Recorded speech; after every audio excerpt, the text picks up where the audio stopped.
Hi, fans of high quality entertainment. So I've been doing these lists, singers, guitarists, drummers, and now top 10 bassists, top 10 worst bassist, and top 10 underrated bassist. And I ask Grok 4, and they go through different webs, music fan sites, and unfortunately Rolling Stone and a few others, and they come up with the list. So, of course, there's going to be some favorites of yours missing and maybe mine, but let's see what they came up with. And I have a feeling, I haven't really looked at the list yet, but I have a feeling John Entwistle could be on the best list. Here we go. Well, speak of the devil. Look who's number one. It's John Entwistle of The Who. Nicknamed the Ox and Thunderfingers, he pioneered the bass as a lead instrument with blazing solos. Number 2, Geddy Lee from Rush. Number 3, Flea, Red Hot Chili Peppers. Number 4, John Paul Jones, Led Zeppelin. Number 5, Paul McCartney from some band called the Beatles / Wings. Number 6, Jack Bruce of Cream. Number 6, kind of surprised Chris Squire is so low. I might even have him at number 1, or at least number 2. Chris Squire from Yes. Number 8, Geezer Butler of Black Sabbath. Number 9, Steve Harris of Iron Maiden. And number 10, Cliff Burton from Metallica. So what do you think of that list?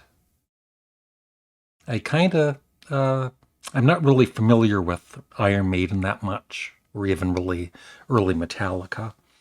But Geezer's great, Chris Squire, of course, Jack Bruce, Paul McCartney, definitely.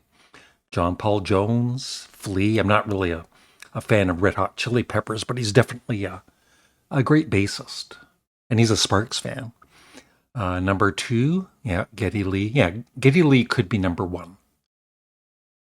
Like John Entwistle, Geddy Lee, or Chris Squire, or even Paul McCartney. But at least those first 3 they could all be easily number 1 for me.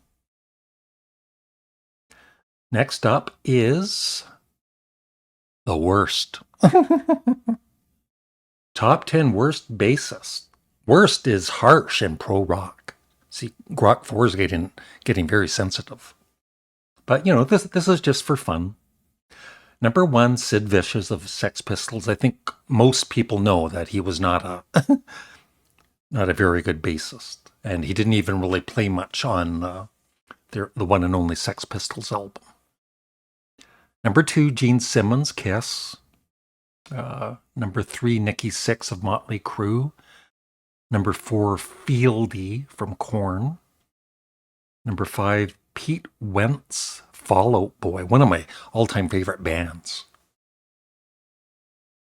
Then Duff McKagan. And then the bassist for Nirvana, Adam Clayton. I don't think I think he's a very good bassist. Not one of the greats, but I don't know. Poor old U2 gets picked on a bit too much. I think he's good. And then Bill Wyman, that's ridiculous to even have him on the worst list. And then one other bassist from the band Deftones that I'm not that familiar with. So what do you think about this list?